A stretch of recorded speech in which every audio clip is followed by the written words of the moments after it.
Hi అండి, welcome back to my channel Gautami Gouthu. ఇది వచ్చేసి ఫర్ ది ఫస్ట్ టైం నేను పన్నీర్ స్టిక్స్ ట్రై చేశాను అన్నమాట.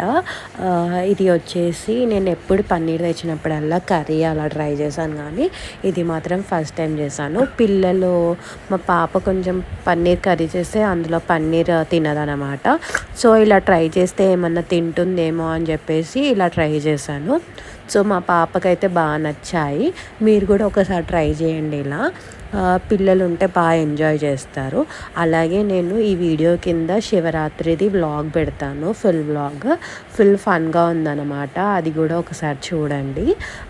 సో ఇక్కడ ప్రాసెస్లోకి వెళ్ళిపోదాం. మరి నేను చూపించే విధంగా పన్నీర్ని అలా కట్ చేసుకొని ఇంకొక బౌల్ తీసుకొని అందులో కారం, ఉప్పు, ధనియాల పొడి, అల్లిగడ్డ పేస్ట్, మిరియాల పొడి వచ్చేసి ఆప్షనల్ అన్నమాట. దాంట్లోకి 3 టేబుల్ స్పూన్స్ ఆఫ్ కార్న్ఫ్లవర్ వేసుకొని వాటర్ పోసుకొని పన్నీర్ అవి కట్ చేసుకునేవి దీంట్లో కలిపేసుకోవాలి. ఇది కొంచెం సేపు మ్యారినేట్ కావాలంటే ఫ్రిడ్జ్లో ఒక హాఫ్ అన్ అవర్ పెట్టాలన్నమాట. హాఫ్ అన్ అవర్ పెట్టాక తీసి, ఇది కార్న్ఫ్లవర్ పౌడర్ అన్నమాట. దీంట్లోనే నేను కారం, ఉప్పు వేసి కలుపుకున్నాను. ఈ పన్నీర్ స్టిక్స్ వచ్చేసి దీంట్లో డిప్ చేయాలి. డిప్ చేస్తే ఏంటంటే మనకి క్రిస్పీగా వస్తుంది అన్నమాట.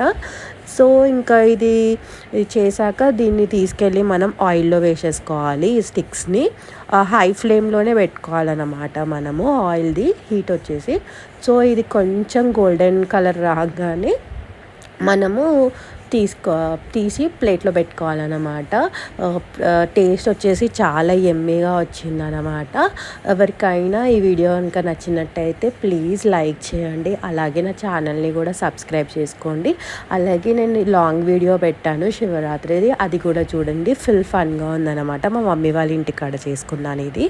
ఓకే మరి, బాయ్ బాయ్.